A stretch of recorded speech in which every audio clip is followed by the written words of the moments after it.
नमस्कार, knocking-news.com में आपका स्वागत है। मैं हूं गिरिजेश वशिष्ठ। कल या कहें आज संसद में बिल आ गया है, आ रहा है कह सकते हैं। कौन सा बिल? वक्फ विधेयक पे संशोधन वाला बिल। इस बिल में क्या है ये आप पढ़ चुके होंगे और प्रस्तावित संशोधन क्या है ये भी आप पढ़ चुके होंगे, और अगर नहीं भी पढ़ा है तो उसको लेकर मेरे पास एक अलग वीडियो है। अभी हम बात करेंगे कि इस बिल का राजनीतिक महत्व क्या है और इस बिल के आने से क्या राजनीति पे असर पड़ेगा। अभी जो सिचुएशन है वो कल बिल क्यों आ रहा है, पहले से बड़ा सवाल। 2 अप्रैल को क्यों आ रहा है? 2 अप्रैल को आने के पीछे कई कारण माने जा रहे हैं। उसमें से एक कारण ये है कि अमेरिका के राष्ट्रपति यानी ट्रंप ताऊ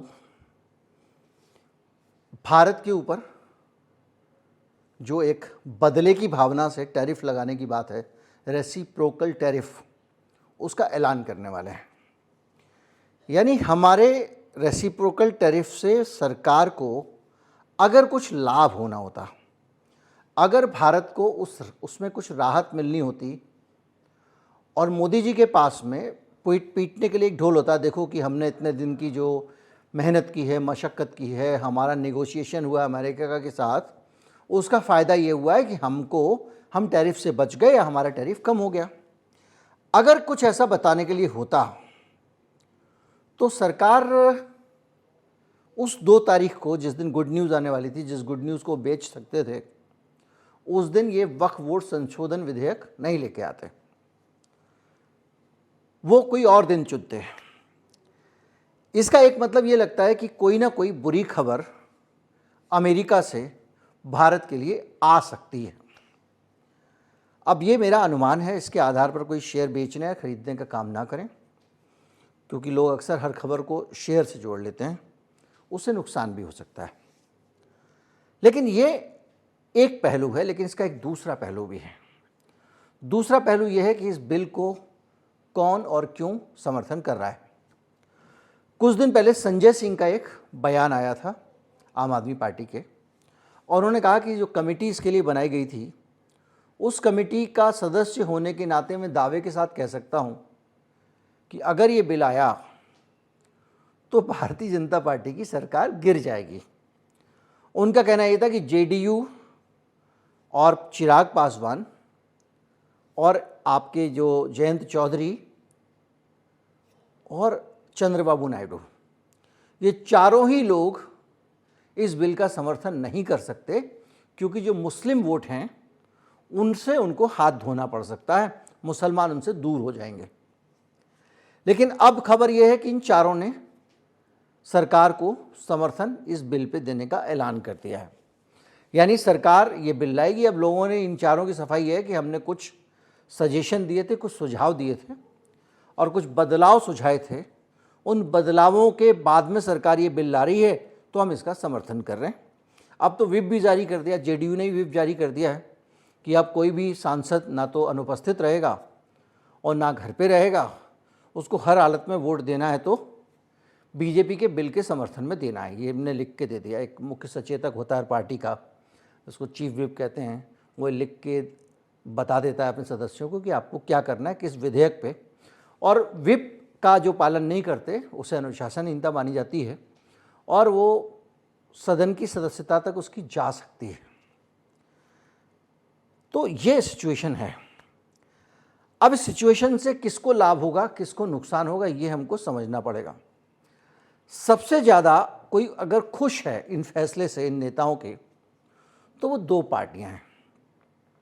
एक पार्टी है कांग्रेस, दूसरी है आरजेडी। आरजेडी और कांग्रेस का नाम मैं इसलिए ले रहा हूं क्योंकि दोनों बिहार की पार्टियां हैं। चंद्रबाबू नायडू ने जब 2024 के चुनाव के बाद मोदी जी को समर्थन दिया था, तो मैंने बताया था आपको कि चंद्रबाबू को अब कोई आगे खतरा नहीं है। चुनाव 5 साल बाद हैं, इसलिए इस बीच में वो कुछ भी कर सकते हैं। जब 1 साल बचेगा चुनाव में, तब वो देखेंगे कि उनके लिए क्या ठीक है, क्या गलत है। अभी वो मैनेज कर सकते हैं, उनके पास टाइम है। लेकिन नीतीश के पास टाइम नहीं है। दिसंबर तक का समय है, नवंबर में शायद चुनाव हो जाएंगे बिहार के, और तब नीतीश को, उस नवंबर में ही नीतीश की अग्नि परीक्षा होनी है। अब ये जो बिल है, जो उन्होंने अगर इसको समर्थन दे दिया है, तो निश्चित तौर पे इसको लेके उनको अब बिहार की जनता को के बीच में जाना है कि भाई हमने ये बिल पे समर्थन दिया बीजेपी को, यानी वक्फ संशोधन विधेयक, जिसके बारे में कहा जा रहा है कि जो भारतीय जनता पार्टी के ऊपर कब्जा करने का, एक भारतीय जनता पार्टी के मुसलमानों की संपत्तियों पे कब्जा करने का ये बिल है, ये कहा जा रहा है। अब इस बिल को पास करके क्या नीतीश वहाँ पर अपनी शक्ल लोगों के सामने दिखा सकते हैं? क्या वो खोएंगे, क्या पाएंगे? इसको आपको समझना पड़ेगा, जो सबसे ज़्यादा इम्पॉर्टेंट है। और उससे भी ज़्यादा इम्पॉर्टेंट ये है कि जेडीयू और आरजेडी और कांग्रेस पार्टी इससे खुश क्यों हैं? नीतीश के बिल को समर्थन करने से एक संदेश बड़ा साफ बिहार में जा रहा है, वो ये है कि जेडीयू अब भारतीय जनता पार्टी की मुट्ठी में है और नीतीश के भरोसे मुसलमानों को नहीं बैठना चाहिए।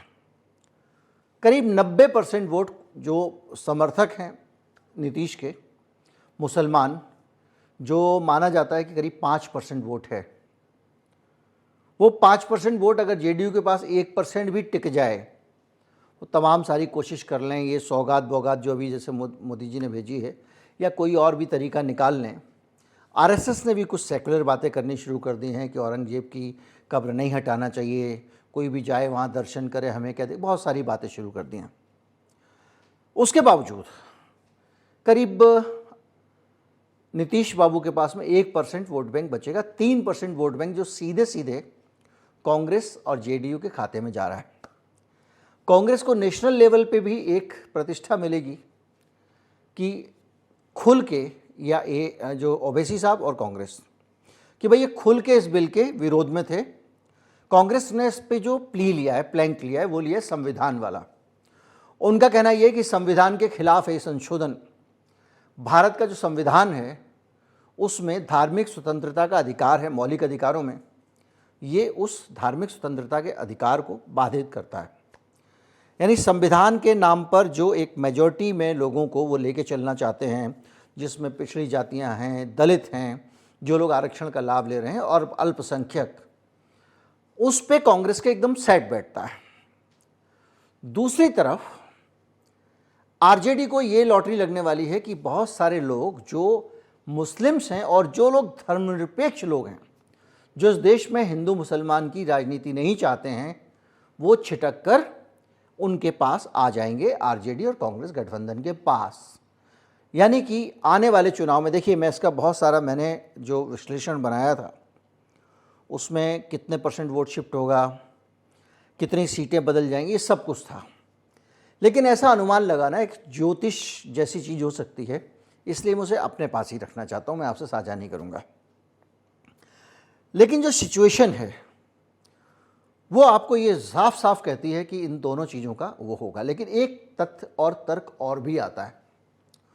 वो तर्क ये है कि इस बिल को लाके भारतीय जनता पार्टी वोटों का ध्रुवीकरण कर लेगी। यानी जो पिछड़े वोट हैं, पिछड़े में देखिए कुर्मी और कोयरी वोट जो है वो नीतीश के साथ रहेगा, लेकिन नीतीश की जिस तरह की मानसिक अस्थिरता और दूसरी स्थितियां चल रही हैं, उनके बेटे ने बयान दिया है कि उनको मुख्यमंत्री घोषित करना चाहिए, लेकिन खुल के आगे नहीं आए हैं। इस पे उसको अभी हम डिस्कस करते हैं। तो कुल मिला के अभी मान के चलें तो हम लोग धर्मनिरपेक्ष और मुस्लिम वोट तो निश्चित तौर पे नीतीश के हाथ से चला जाएगा। लेकिन भारतीय जनता पार्टी ये सोचती है कि आज की तारीख में हमारी नीतीश से ज़्यादा सीटें हैं और हम नीतीश से ज़्यादा सीटों के बावजूद नीतीश की सरकार चलाने को मजबूर हैं, क्योंकि हमारे पास पूर्ण बहुमत नहीं है। अगर हम हिंदू वोट का ध्रुवीकरण करते हैं तो हमको फ़ायदा हो जाएगा। एक तर्क दिमाग में आता है, भैया कितना ध्रुवीकरण कर लोगे? मेरा मानना यह है कि आज भारत का जो मतदाता है और बिहार का भी मतदाता ध्रुवीकरण के चरम पे है। इसके बाद कोई स्कोप बचता नहीं है कि और ज़्यादा हिंदू वोट बीजेपी की तरफ चले जाएंगे। वो अधिकतम जितने वोट अपने साथ ले सकती है ले चुकी है, और ध्रुवीकरण करके अगर कोई ये सोचे कि वो आरजेडी के वोट अपने साथ ले आएगी, ऐसी कोई संभावना नहीं दिखती है। महाराष्ट्र में गलती ठाकरे से ये हुई थी कि वो हिंदुत्व की राजनीति करते आए थे, खानदानी तौर पे हिंदूवादी पार्टी थे, बीजेपी से ज़्यादा कट्टर हिंदू पार्टी थे। वो सेकुलर खेमे में गए, उससे हिंदू वोट नाराज़ हो गया, हिंदू सपोर्टर भी उनके नाराज़ हो गए, और उसमें शिंदे बाबू भी थे जिनको अभी किसी ने गद्दार कहा है। तो बिहार में और ध्रुवीकरण की संभावना दिखती नहीं। अब एक और चीज़ है जो इस बिल से अलग है, यानी इस बिल से जो मुझे लग रहा है सीधे सीधे कांग्रेस पार्टी और आरजेडी के लिए खुशखबरी है। बाकी के लिए खुशखबरी क्या है कि बाकी राज्यों में चुनाव देर से आएंगे, और चुनाव से अलग कोई पार्टी इतना जल्दी कुछ सोचती नहीं। अभी बिहार एजेंडे पे है, कांग्रेस पार्टी भी इस बार बिहार में सक्रिय दिख रही है, कई पदाधिकारी बदले गए हैं, प्रदेश के चीफ को बदला गया है, तो बहुत कुछ गतिविधियां वहाँ चल रही हैं। ध्रुवीकरण की संभावना मैंने बताया कि ना के बराबर लगती है, जो है वो हो चुका है। बीजेपी को बहुत सीटें मिल रही हैं बिहार में। अब क्या, जो भूमिहार है, ब्राह्मण हैं, ठाकुर हैं, उनके वोट भी बीजेपी के पास हैं। तो बीजेपी एक चीज़ सोचती है कि अगर जो रणनीति हो सकती है कि नीतीश बाबू तो वैसे भी उनका जो मानसिक और शारीरिक स्वास्थ्य बहुत थके हुए हैं वो, और वो उनके बारे में लोग कह रहे हैं कि उनको एक बीमारी है, जो बीमारी नहीं होती, बेसिकली उम्र के साथ लोगों को हो जाती है, और वो है डिमेंशिया। डिमेंशिया में क्या होता है कि मस्तिष्क की जो कोशिकाएं हैं वो सिकुड़ने लगती हैं, उसके कारण आपकी जो याददाश्त और रिफ्लेक्सेस कमज़ोर होते जाते हैं, और ये याददाश्त शॉर्ट टर्म मेमोरी कमज़ोर होती है। अभी आपने मुझसे कुछ कहा, मैं भूल जाऊंगा, लेकिन जो लॉन्ग टर्म मेमोरी होती है, जो बचपन की यादें, पुरानी यादें, कितने अमरूद हमने पेड़ पे तोड़े थे, वो और ताज़ा हो जाती है और तेज़ हो जाती है। ये डिमेंशिया के लक्षण हैं। तो डिमेंशिया के लक्षण दिखाई देते हैं, जनगणमन चल रहा है बगल, वो भूल जाते हैं 2 मिनट में कि जनगणमन में चल रहा है, मुझे सावधान रहना है। वो आसपास वाले से बातचीत करने लगते हैं, महिला खड़ी हुई है उसको पकड़ लिया। इस तरह के बहुत सारे अलग अलग तरह के उनके वीडियो वायरल हुए।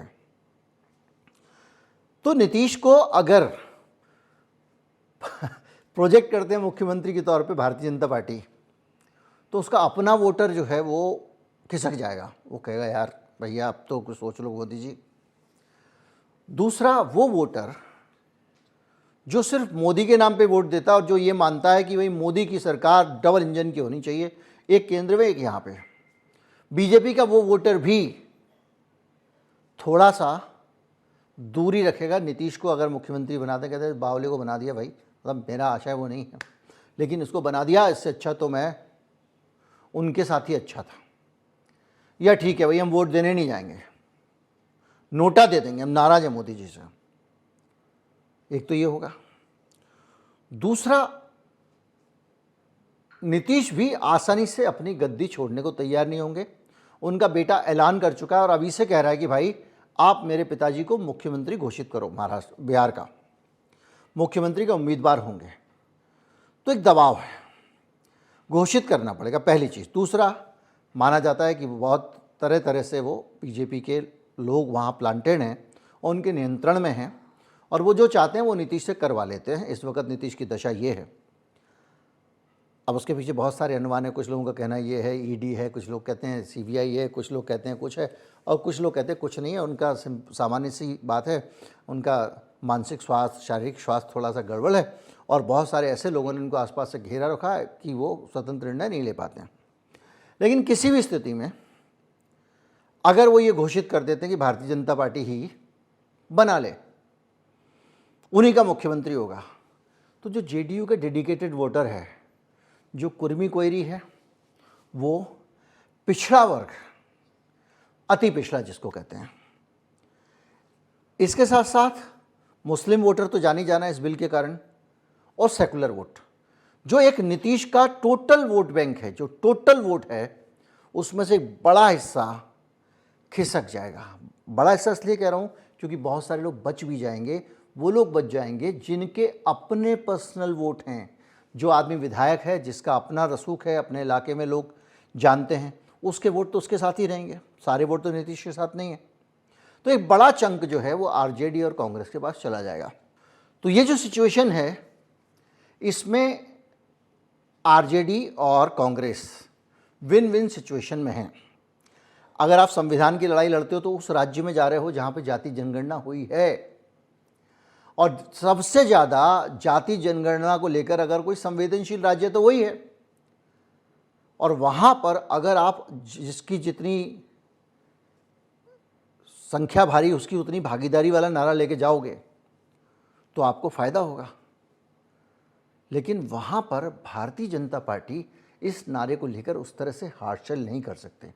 यानी तीन सिचुएशन बनती है। एक तो सामान्य स्थिति में जो अभी आप बिल पास कर रहे हो उतने भर का असर अगर देखा जाए तो हिंदुस्तान का मुसलमान हर तरफ से नाउम्मीद हो रहा है। जिसको उसने विश्वास दिया, अपना माना, वही मिल गया बीजेपी से। तो आखिर में उसको लगता है कि भाई एक ही पार्टी है, या तो ओवैसी हैं या कांग्रेस है, जो हमारे लिए जेन्युइनली काम करते हैं, ईमानदारी से हमारे लिए लड़ेंगे। ये छवि कांग्रेस पार्टी की ख़त्म हो गई थी बीच में। बहुत सारी चीज़ें, बहुत सारा एक इतिहास है उसका, शाहबानों के टाइम से, राम मंदिर के ताला खुलवाने के टाइम से। वो मुसलमान दोबारा से कांग्रेस की तरफ आएगा, जो कांग्रेस के लिए एक बड़ी खबर है। जो हिंदुस्तान का 18-19% वोट उनसे छिटक गया था, अलग अलग जगह बट गया था। बीजेपी की नूरा कुश्ती कि हम जो है वो मुसलमानों के खिलाफ बोलेंगे, मुलायम सिंह जी आप उनके पक्ष में बोलना और वोट आपको मिल जाएंगे, कांग्रेस टापती रह जाएगी। तो उस पूरी प्रक्रिया के बीच में ये बहुत सारे मुसलमानों के शुभचिंतकों की फौज खड़ी हो गई थी। अब वो एक्सपोज हो रही है और धीरे धीरे लोग कांग्रेस पार्टी की तरफ जाएंगे। तो उसके का असर कांग्रेस को हो रहा है और आरजेडी को भी फायदा हो रहा है, क्योंकि बिहार के चुनाव से पहले ये घटनाक्रम हो रहा है। और अगर इसके साथ में, जिसको कहते हैं कोड़ में खाज, नीतीश को ये प्रोजेक्ट नहीं करते तो भी नुकसान होगा, और अगर नीतीश को प्रोजेक्ट किया तो और ज़्यादा नुकसान होगा। यानी बिहार के चुनाव को अगर आप देखें तो उसके लिहाज से ये वक्फ वाला बिल जो है ना, ये इनको लाने से बचना चाहिए। बिल इसलिए लाना चाहते हैं कि इसमें बहुत सारा धन इन्वॉल्व है, बहुत सारा पैसा, करोड़ों की संपत्तियां। तो क्या इस बिल के आने से कुछ लोगों को आर्थिक लाभ हो रहा है? क्या इस बिल के आने से लोग मोटी रकम छापने वाले हैं? क्या इस बिल से वाकई लोगों को संपत्तियां मिलने वाली हैं? ये भी एक बड़ा सवाल है। और इस सवाल को अगर आप जहन में रखें तो आपको समझ में आएगा कि ये बिल किन लोगों के लिए लाया जा रहा होगा। और इसीलिए कि बिहार का जोखिम लेकर भी ये बिल लाया जा रहा है। अगर बिहार में नीतीश की सरकार नहीं बनती और बीजेपी की भी नहीं बनती है, जिसके चांसेस ज़्यादा दिख रहे हैं इस एनालिसिस जो हमने किया उसके आधार पे, तो आने वाले समय में हम भले ही बिहार गंवा दें, हम ये नहीं गंवा सकते जो वक्फ की ज़मीनें हैं। वक्फ की ज़मीनें कहाँ से आती हैं? ऐसा नहीं है कि वो अलॉट कर लेते हैं।